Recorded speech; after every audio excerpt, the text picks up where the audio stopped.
السلام علیکم ناظرین، میں ہوں طارق شہزاد چودھری۔ خلافت عثمانیہ کی تاریخ کے حوالے سے آج کی نشست میں ہم خلافت عثمانیہ کے چھٹے بڑے حکمران یعنی سلطان مراد الثانی کے حوالے سے ہم بات کریں گے۔ اور سب سے پہلے میں آپ کو یہ بتاتا چلوں کہ سلطان مراد الثانی مؤسس دوم خلافت عثمانیہ کا بائے ہیں، اور مورخین نے ان کی خدمات کو بیش بہا سرمایہ دولت تاریخ عثمانیہ کی ایک بہت بڑے تسلسل کے ساتھ انہوں نے تقریباً سبھی مورخین نے لکھا ہے۔ لیکن اس حوالے سے ایک بات جو ہے وہ اعادے کے قابل ہے کہ ہمیں بڑے اختصاص کے ساتھ مؤسس اول جو ہیں خلافت عثمانیہ کے، جنہیں قرولش عثمان کہا جاتا ہے، اور ان کے جو صاحبزادے ہیں اور خان کے بارے میں کہا جاتا ہے کہ اگر اس کی وہ فتوحات اور عالی دماغی ذہانت اور علم اور ترویج کی جو علماء کے لیے جو انہوں نے بہت بڑا سرمایہ کا ایک حصہ رقم کیا، مدارس، مساجد اور پھر علوم رائج کیے، اور ان علوم کے ساتھ ساتھ جتنے بھی علوم متداولہ اور رسمی علوم جو تھے ان کو اسلامی تعلیمات میں شامل کیا۔ اگر وہ نہ ہوتے تو 1299 میں نومولود اور بڑی ہی نوزائیدہ سی سلطنت عثمانیہ شاید 1326 سے زیادہ نہ چل سکتی۔ اسی حوالے سے جب آج ہم سلطان مراد الثانی کے حوالے سے بات کرتے ہیں تو سلطان مراد الثانی جو ہیں یہ 1421 مطابق 824 ہجری کو یہ ان کا جو مسند کا جو سلسلہ ہے وہ شروع ہوتا ہے، اور مسند حکمرانی پر آتے ہوئے ان کو جو سب سے بڑے بنیادی جو چیلنجز پیش تھے 18 سال کی عمر کے اندر، وہ یہ تھے کہ ایک تو ان کے اپنے چچا مصطفیٰ جو تھے انہوں نے ایک خاص قسم کی وہی جس طرح پہلے 10 سال کی ان کے خانہ جنگیاں ہو رہی تھی، تو خانہ جنگی کا ایک سلسلہ سا شروع کیا جا رہا تھا، تو چچا مصطفیٰ کی بغاوت کو انہوں نے کچلا، اور اس کی بے حقونی کے بعد پھر بیزنطینی اور یہ جو دیگر جو نصرانی قوتیں تھیں یہ دیکھتی تھیں کہ کس طرح سے سلطانی امور جس طرح چل رہے ہیں، اور جس طرح یہ ممکن ہے کہ آئندہ آنے والے دور میں یورپ کے لیے خطرہ پیدا کریں، اس لیے انہوں نے چالیں تو اپنی شروع کر رکھی تھیں، جس طرح کہ 10 سال خانہ جنگی کے ہمارے سامنے ہیں۔ تو اسی طرح سے پھر بیزنطینی رہنما جو تھے نصرانی قائدین، جس میں امانویل دوم کا نام بڑی فصاحت کے ساتھ لیا گیا، اس پر بڑا لکھا گیا، اور اس پر یورپی جو مذہبی مورخین ہیں انہوں نے بھی اس پر لکھا۔ تو انہوں نے جب دیکھا کہ یہ مصطفیٰ والی جو بغاوت ناکام ہوئی، تو انہوں نے سلطان مراد الثانی کے اپنے سگے بھائی کو اس کے لیے میدان میں لا کھڑا کیا، اور اسے کہا کہ یہ اقتدار پر حق تمہارا تھا، مراد الثانی جو ہیں آپ ان سے اقتدار چھینیں۔ یوں ایسا ہوا کہ امانویل ثانی نے انہیں، یا جسے امانویل دوم کہا جاتا ہے، اپنی فوج کا سپہ سالار بنا کر مختلف علاقوں پر انہوں نے فتوحات کے لیے ایک سلسلہ شروع کیا۔ اس میں خاص طور پر نزول کے شہر نیقہ پر اس کا محاصرہ کیا اور سلطان مراد الثانی پر دباؤ بڑھایا۔ اس کی پاداش میں پھر ان کو بڑی ہزیمت کا سامنا اس وقت کرنا پڑا جب سلطان نے نہ صرف اس کا قلعہ قمع کیا، خاتمہ کیا، بلکہ انہوں نے سلونیک پر حملہ کر دیا۔ یہ امانویل دوم کو سبق سکھانے کے لیے سلطان مراد الثانی کی بہت بڑی چال تھی۔ یوں سلونیک پر جب حملہ ہوا تو بعد ازاں یہ 1441 833 ہجری میں سلونیک جو ہے باقاعدہ طور پر اسلامی قلمرو میں شامل ہوا۔ اس کے بعد پھر بلکان کی شورش ہے، اس کا خاتمہ ہوا، علیحدگی پسند جو تھے پھر اقلیم ایشیا کی طرف بڑھے، اور ان کو منتقاد کرنے کے لیے انہوں نے بہت بڑا اسلامی ریاست کی توسیع کا جو منصوبہ تھا وہ ایک تشکیل دیا، اس پر کام ہو رہا تھا۔ لیکن جو خاص طور پر ہم بات کر رہے ہیں کہ یورپ کی طرف جب یہ بڑھنے لگے ہیں تو کئی ریاستیں جو ہیں وہ جزیہ دینے کے لیے تیار ہو گئیں. ان ریاستوں میں البانیہ اور ہنگری جیسے ملک شامل ہیں، لیکن ہنگری جو ہے پھر بھی یہ ادھر سے ان کا ایک ذہن کے اندر ایک فتور ابل رہا تھا کہ کسی بھی طور پہ یہ چاہتے نہیں تھے کہ یہ مسلمان زیادہ آگے بڑھیں یورپ پہ، خاص طور پر. السلاطین العثمانیون کتاب نمبر کے صفحہ نمبر 43 پر یہ درج ہے، اور یہ بڑی معتبر کتاب ہے خلافت عثمانیہ کی تاریخ کے جو اول ترین دور ہے اس حوالے سے. پھر اسی طرح سے الدولت العثمانیہ فی تاریخ اسلامی حدیث ہے، صفحہ نمبر 46 کا، اس کا میں عرض کرتا ہوں ان دونوں کے حوالوں کے ساتھ. پھر اب یہ ہوا کہ شمالی البانیہ کے پہاڑوں میں سلطان نے آگے جب تعارض شروع کیا تو ہوا یہ کہ یہ جو پہلے آگے زیر نگین کر رکھے تھے جس میں البانیہ اور ہنگری شامل تھے، اب انہی میں ایک ریاست تھی جس کو بندکیہ کہا جاتا. ان کو یہ خطرہ تھا کہ بحر متوسط کے قریب قریب جس طرح کہ یہ عثمانی اپنی خلافت کو توسیع دے رہے ہیں، تو کل کو ہمارے ہاں جب یہ آئیں گے تو ہمارے لیے بڑے مسائل کا سامنا یہ ہوگا کہ ہماری نقل و حرکت کے لیے اور تجارت کے لیے جو واحد بندرگاہ ہے اس کا راستہ جو ہے وہ کٹ جائے گا، اور ہم یورپ کے ساتھ ساتھ پوری دنیا سے کٹ کے رہ جائیں گے. اس لیے انہوں نے پاپ سے لے کے یورپ تک کے تمام لوگوں سے رابطے کیے، اور انہوں نے ایک پوری کوشش کی کہ کسی طریقے سے ہم شمالی البانیہ کی جو وہاں پر مزاحمت کا بڑا شدید قسم کا مسئلہ تھا بھی. خیر وہاں پر یہ ہوا کہ سلطان نے استحکام اس لیے نہ دیکھا کیونکہ پہاڑی علاقہ تھا، شمالی البانیہ کا پہاڑی علاقہ جو تھا، وہاں سلطان کی پیش قدمی جتنی مؤثر ہونی چاہیے تھی وہ نہ تھی، اور دوسرا حالات و واقعات کے ساتھ شاید زیادہ جس طرح بازید اول نے بغیر دیکھے ہوئے میدان کا انتخاب کیا، بالکل اسی طرح یہاں پہ بھی ہمیں کچھ ایسا ہی نظر آتا ہے. اور یہ دریائے ڈنلپ کی طرف سے جب یہ بڑھتے ہیں آگے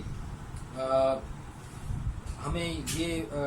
معلوم پڑتا ہے کہ جو ہنگری کی جو فوج ہے وہ 70,000 یہاں پر قید ہوئی تھی، اور یہ واقعہ بھی جو ہے یہ 824 ہجری مطابق 1438 عیسوی کا ہے. تو سلطان اصل میں چاہتا تھا کہ وہ بلغاریہ جو ہے، بلغراد جو ہے یہ سربیا کا شہر تھا، اس کو اپنا دارالحکومت بنانا چاہتا تھا، اور یہاں اس کی بڑی کاوش تھی. لیکن ہوا ایسا نہ کیونکہ آگے حالات بڑے تبدیل ہوئے. اس میں سب سے بڑی وجہ یہ تھی کہ عثمانیوں کے درمیان، عثمانیوں اور یورپی جو اتحادی تھے وہاں ان کے درمیان ایک معاہدہ یہ ترتیب پایا کہ پوپ کی پشت پناہی میں ایک بہت بڑا اقلیم یورپ کی جتنی بھی اقوام تھی، جس میں اس وقت کی بڑوکیا سے لے کے جن کو یہ خطرات تھے کہ ہماری تجارت چلی جائے گی، ہمیں یورپ پر حملہ ہو جائے گا، اور پھر چرچ کے جتنے بھی کیتھولکس اور پروٹیسٹنٹس اور جتنے بھی اور دیگر جو حلقے تھے جو آپس میں بڑے اختلاف رکھتے تھے، یہ اکٹھے ہوئے. اس میں جرمنی کے ساتھ ساتھ پولینڈ جیسے ملک شامل تھے، اس میں سربیا خود تھا. ہنگری حالانکہ تقریباً 10 سال تک کے لیے وہ اس قابل نہ تھا کہ وہ اس مزید شورش کا حصہ بنتا، لیکن اس کے علاوہ اور بہت سارے ملک شامل تھے جس میں جندکیا اور جزن اور سلوا جیسی ریاستیں بھی اس میں شامل تھی. تو جب انہوں نے یہ اتحاد بنایا تو اس میں ایک بہت بڑا یورپ کی افواج کا یہ اس میں باقاعدہ پشت پناہی حاصل تھی جو پوپ ہیں. تو اس میں یونا ہنیاری کے نام سے ایک سپہ سالار اس فوج کے کوئی منعقد انہوں نے ترتیب دیا، اور یونا ہنیاری نے بڑی چابک دستی کے ساتھ فوری طور پر جب یہ اتحاد قائم ہوا تو اس نے دریائے ڈنلپ کے جنوبی علاقے سے وار کیا کہ، اور خیر یہاں پر بڑا غضب کی یہاں پہ لڑائی ہوئی ہے. 846 ہجری مطابق 1442 عیسوی کا میں ذکر کر رہا ہوں. اور اس میں یہ ہوا کہ یہ خلافت عثمانیہ کی جو فوج تھی، مراد الثانی کی جو پالیسی تھی، یہ یہاں مختلف طریقے کرنے کے باوجود اور مختلف جنگی حربے استعمال کرنے کے باوجود بھی کامیاب نہ ہوئی. اس لیے سلطان مراد الثانی کو صلیبیوں کے ساتھ ایک معاہدہ کرنا پڑا. یہ معاہدہ جو ہے یہ سیز جازدن میں ہوا تھا 848 یعنی 1444 عیسوی میں. اور اس میں باقاعدہ طور پر یوں سمجھے کہ عثمانی فرما روا کو شکست کا سامنا ہوا، اور اس میں جارج انکوفتش کی جو حکومت تھی اس کو تسلیم کرنا پڑا، اور باقاعدہ سربیا سے بھی دستبردار ہونا پڑا، اور انہوں نے اپنے داماد شمبی جو تھے ان کو بھی 60,000 ڈوکیاں دے کر چھڑوایا، جو بذات خود جنگ میں قید ہو چکے تھے۔ تو اس طرح یہ بہت بڑے چیلنجز اس وقت خلافت عثمانیہ کو وہاں پر درپیش تھے۔ اس کے ساتھ ساتھ یہاں سے جب یہ واپس آتے ہیں مراد الثانی، تو آگے دیکھتے ہیں کہ جب یہ راستے میں ہی تھے یورپی حلیفوں کے ساتھ معاہدہ کر کے، تو معلوم ہوا کہ ان کے بڑے صاحبزادے جو ہیں وہ وفات پا گئے۔ بڑے صاحبزادے کی وفات جو ہے یہ ان کے لیے بہت ہی خشم گرفتگی اور بڑی ہی قلبی طور پر ان کو مجروح کر گئی، اور یہ اس قدر رنجیدہ اور کبیدہ خاطر ہوئے کہ جس سے واپس آتے ہی انہوں نے اپنی عنان حکومت جو ہے وہ اپنے چھوٹے بیٹے 14 سال کی عمر میں سلطان محمد اول کو دی۔ یہ وہی سلطان محمد اول ہیں جو فاتح قسطنطنیہ ہیں، اور خود جو ہے وہ عزلت نشینی اور خلوت نشینی میں چلے گئے، اور اس کے لیے انہوں نے مغیثیہ کا انتخاب کیا، اور مغیثیہ میں بیٹھ کے بس وہ تسبیح و تحلیل اور اپنے خاص معاملات میں بس وہ چونکہ دکھ جو ہے نا ان کے اندر بیٹھ گیا۔ تو اسی دوران جب یہ حالات و واقعات دیکھے تو بیزنطینی جو تھے وہ پھر ایک دفعہ متحرک ہوئے، انہوں نے دیکھا کہ ایک بچہ تخت پر بیٹھا ہوا ہے، لیکن سلطان نے ایک بڑا عمدہ کام یہ کیا کہ سلطان محمد کے لیے باقاعدہ طور پر ایک مشاورتی کمیٹی بنا کر دے دی، تاکہ وہ لوگ جو سلطنت کے خیر خواہ ہیں اور بڑے ہی مخلص ہیں، ان میں وہ ایک خاص قسم کی ایسی جماعت تھی جو ان تمام امور کو جائزہ لے کر اور سلطان محمد ثانی کی مدد کرتی تھی اور وہ مشاورت دیتی تھی کہ آپ ایسا کریں۔ تو یوں جب یہ سارا لشکر جو ہے وہ دوبارہ سے اکٹھا ہوا، انہوں نے کہا جناب کہ یہ معاہدہ جو ہے یہ ایسا ہے کہ یہ مسلمانوں کو ہم نے ختم کرنا ہے، یورپ میں سے ان کو نکالنا ہے، لہٰذا یہ پوپ جو ہے یہ مسیح کا نائب ہے، اور اس کے باقاعدہ طور پر اس کی جو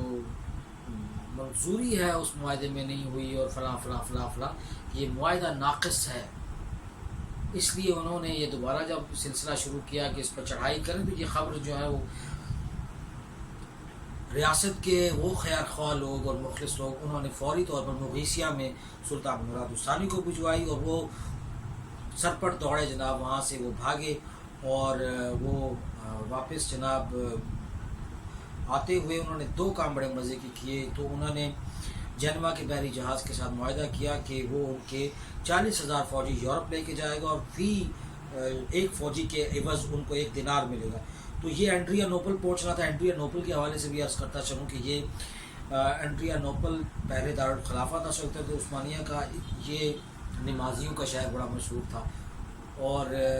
اس سے پھر جناب آپ دیکھیں کہ جو فقہا کا جو شہر ہے وہاں پر اس کو انہوں نے دارالخلافہ اپنا تبدیل کیا۔ تو یہ بڑی اہم بات یہ ہے کہ اینڈریا نوبل میں جب یہ معاہدہ کرنے کے بعد جنیوا کے جہاز کے ساتھ سلطان مراد الثانی پہنچتے ہیں، تو اسی دن یہ جنگ شروع ہوتی ہے، اور یہ 4-5-6 دن رہنے والی جنگ ہے۔ اس کے حوالے سے میں آپ کو سلطان محمد فاتح یہ کتاب ہے جی ڈاکٹر سالم رشیدی کی، صفحہ نمبر 45 ہے، اس پہ وہ لکھتے ہیں کہ یہ جو پہاڑوں کے جو درمیان سے رستہ تھا، ایک بڑی مشکل راہ گزر تھی وہاں سے، اسی دن سلطانی فرمانروا سلطان مراد الثانی وہاں میدان جنگ میں پہنچتے ہیں، اور جب میدان میں جنگ شروع ہوتی ہے 5-6 دن کی جنگ میں بڑی کمال کا رن پڑا، اور دونوں بڑے تیزی سے لڑے اور بڑی جوان مردی سے دونوں فریق لڑے، لیکن سلطان مراد الثانی کی جرت، حمیت اور غیرت اتنی درجہ اتم پر موجود تھی کہ اس نے وہ جو معاہدہ ہے وہ نیزے کی جو اوپر والا حصہ ہوتا ہے جہاں پر وار کیا جاتا ہے اسے نیزے کی انی کہا جاتا ہے، نیزے کی انی پر اپنا وہ معاہدہ اٹھا کر انہوں نے فضا میں بلند کیا، اور کہا کہ اگر تم لوگوں کو آج سبق سکھایا جائے گا کہ یہ معاہدہ کیا ہوتا ہے اور اس کی پاسداری کیا ہوتی ہے۔ پھر یوں جناب یہ لڑائی شروع ہوئی، اور پھر یہ لیڈسلاس نام سے جو اس معاہدے کے اس لڑائی کے اندر جو اس نصرانی فوج کا سپہ سالار تھا، لیڈسلاس کو آخر کار سلطان نے خود نے اس کو نرغے میں لیا، اور بعد میں پھر ایک عثمانی سپاہ میں سے کسی ایک سپاہی نے اس کا سر قلم کیا، اور اس کا سر پھر نیزے پر لگا کر تو باقاعدہ میدان جنگ میں گھمایا گیا، اور یہ بہت بڑی فتح تھی مسلمانوں کی۔ اور اس کے بعد پھر مزید جو فوج تھی وہ بھاگ گئی، تتر بتر ہو گئی، کچھ بھاگ گئے، کچھ مارے گئے، تو مزید سلطان نے ان کا نہ پیچھا کیا، نہ اس پہ مزید تعرض کیا۔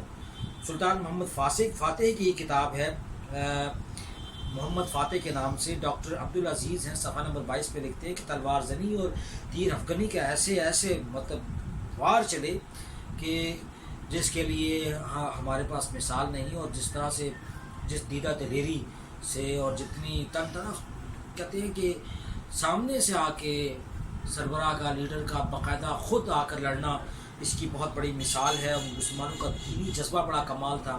وہ یہاں ایک جگہ لکھتے ہیں کہ مسلمانوں کے 2 گروہ تھے، میمنہ اور میسرہ۔ یہ دونوں میمنہ اور میسرہ جو تھے، انہوں تھوڑا سا ان کے دل مٹھے پڑے، تو اس کے بعد پھر سلطان خود گھوڑے سے اترا اور میدان میں آ کے بھی لڑا، اور پھر گھوڑے پر بھی لڑا۔ تو یہ سلطان مراد الثانی کے حوالے سے میں یہ عرض کرتا سنوں کہ بہت بڑی بات تھی، کہ دلیری بھی تھی، اور عوام کے لیے خیر سگالی کے جذبات بھی تھے، اور عوام کے خیر خواہ بھی تھے۔ پھر یہ محمد فاتح ہے جی، ڈاکٹر عبدالسلام اور ڈاکٹر عبدالعزیز دونوں کی یہ لکھی ہوئی کتاب ہے، صفحہ نمبر 45 اور 46 میں یہ بھی یہ لکھا ہے کہ اس نے تعاقب نہیں کیا۔ یہ حوالہ جاتے ہیں اس حوالے سے۔ پھر الدولۃ الاسلامیہ فی تاریخ الحدیث الاسلامیہ ہے، 47 نمبر صفحہ ہے، اس پہ صفحہ ہے، اس میں یہ فرماتے ہیں کہ یہ معرکہ کوسوو کے درمیان 17 اکتوبر 852 ہجری یعنی کہ 1448 عیسوی کو شروع ہوا۔ پھر سلطان دوبارہ ذلت نشینی، خلوت نشینی میں چلا گیا، اور اس طرح سے جب یہ گوشہ نشینی ہوئی تو دوبارہ یہ ایک واحد حکمران ہے جو 2 دفعہ ذلت نشینی اور خلوت نشینی سے واپس اپنی طرف آیا۔ سلطان محمد فاتح اپنی کتاب، سلطان محمد فاتح کتاب ہے جی، 47 نمبر صفحہ پہ وہ لکھتے ہیں کہ دوبارہ پھر وہ ینگ چری اور کا ایک قضیہ کھڑا ہوا کہ انہوں نے کہا ہماری تنخواہیں بڑھائی جائیں۔ اس میں ایک بڑا انتشار ہوا۔ یہ سمجھیں کہ جس طرح یہ ینگ چری ہے، ینگ چری یوں سمجھیے کہ SSG کا آج کا الزرار کمپنی سمجھ لیجیے، یہ ان کی وہ فدائین کی کمپنی تھی۔ تو ان میں جب یہ معاملہ شروع ہوا تو پھر خیر خواہ جو تھے سلطنت کے، انہوں نے ان کو پیغام بھیجا کہ بر وقت تشریف لائیے، پھر ایک سے ایک انتشار کی صورت پیدا ہو رہی ہے۔ پھر سلطان دوبارہ میدان عمل میں آئے، اور یہ دوسری دفعہ تھی۔ یہ سلاطین کی تاریخ کے اندر کہیں پہ بھی یہ واحد سلطان ہے جو 2 دفعہ اپنی خلوت نشینی سے واپس آئے، اور انہوں نے آ کے عنان حکومت جو ہے، زمام اقتدار اپنے ہاتھ میں تھامی۔ پھر اسی طرح سے العثمانیون فی تاریخ الخزارہ، یہ صفحہ نمبر 246 ہے، اس میں یہ لکھتے ہیں کہ محمد حرب کا حوالہ دے کر، یہ بہت بڑا مورخ ہے، وہ لکھتے ہیں کہ اس کا شعری اثاثہ بہت کم ہے، لیکن یہ بہت اچھا شاعر تھا، اور اس کے دور میں جو دربار تھا وہ بہت بڑا یہ ادب کا، فنون کا ایک بہت بڑا مرکز ہو چکا تھا۔ ہفتے میں 2 مشاعرے ہوتے تھے، اور علماء اور صالحین کی بڑی خدمت ہوتی تھی، لنگر خانے بڑے چلتے تھے، علم و درس و تدریس کے بڑے انتظام تھے۔ اور ان کے دور میں اگر یہ کہا جائے کہ پورے خلافت عثمانیہ کے دور کے اندر ان کا دور، اور پھر ان کے بیٹے کا دور جو ہے وہ علم و ادب کے حوالے سے، شعر و سخن کے حوالے سے، سخن شناسی کے حوالے سے وہ بہت ہی ایک نادر قسم کا دور ہے، جہاں بذات خود جو ہے وہ سلطان خود بھی لکھتا تھا، اور اس کی قبر پہ بھی اس طرح کا کچھ لکھا ہے، ایک شعر لکھا ہے کہ ایک دن آئے گی، جس کا ترجمہ ہے کہ ایک دن آئے گی دنیا کہ دیکھے گی کہ ہم نہ تھے۔ اور اس قبر پہ ایک اور مصرع لکھا ہے کہ دنیا دیکھے گی کہ ہم کون تھے۔ تو عرض یہ ہے کسی حوالے سے میں جو علمی اکیڈمی ہوئی سلطنت عثمانیہ کی، مراد الثانی کا یہ دربار، یہ بہت بڑا ایک اہم سلسلہ ہے۔ پھر دوبارہ مغیثیہ میں جا کے ذلت نشینی نے اختیار کی، تو سلطان سلاطین العثمانیون کتاب ہے جی، محمد المصور ہیں، یہ کتاب نمبر صفحہ نمبر 46 ہے، وہ لکھتے ہیں کہ یہ دوبارہ جب یہ دنیا میں واپس چلے گئے اپنے عزلت نشینی خزلت نشینی میں، اور پھر اسی گوشہ نشینی میں انہوں نے زندگی گزاری. ایک خاص کام جو انہوں نے اور کیا وہ میں سمجھتا ہوں کہ وہ ضرور بتانا چاہیے. حرمین شریفین کے لیے، حجاز مقدس کے لیے 3500 دینار سالانہ یہ دیتے تھے. وہاں کے جو حجاج تھے ان کی خدمت کرتے تھے. اس کے علاوہ مساکین کی خدمت کرتے تھے. علماء کے خاص طور پر بہت بڑے خیر خواہ تھے. دینی مدارس کے لیے ان کا بہت بڑا خدمات ہیں، اور صالحین کے لیے جیسے میں نے عرض کیا. اور پھر جو وہاں پہ صوفیہ کے لیے انہوں نے بہت، چونکہ صوفی کلچر جو ہے، تصوف جو ہے، یہ تو ترکی کے خمیر میں شامل تھا، اور خاص طور پہ خلافت عثمانیہ کے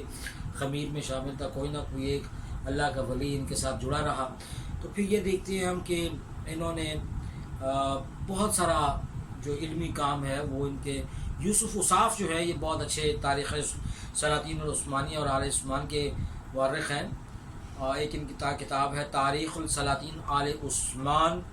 یہ یوسف اصاف نے لکھا ہے کہ اتنا متقی اور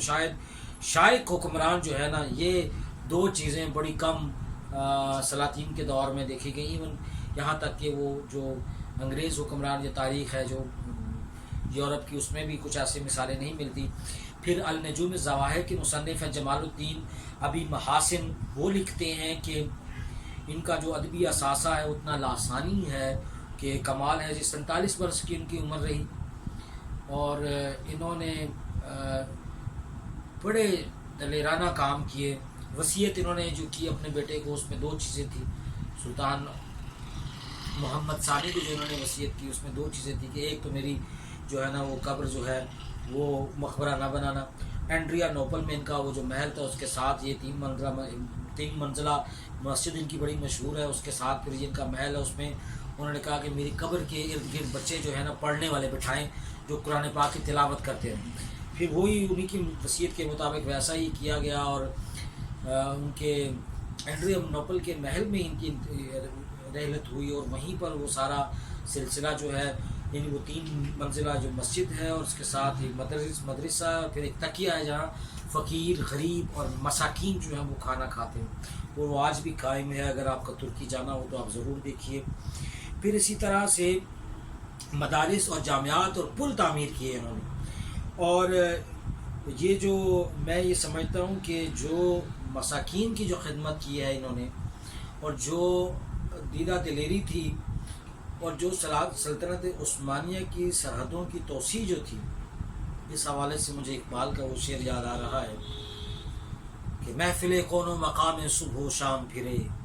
میں توحید کو لے کے صفے جام پھرے، اور معلوم ہے تجھ کو کہ کبھی ناکام پھرے، دشت و دشت دریا بھی نہ چھوڑے ہم نے، بحر ظلمات میں دوڑا دیے گھوڑے ہم. بہت شکریہ.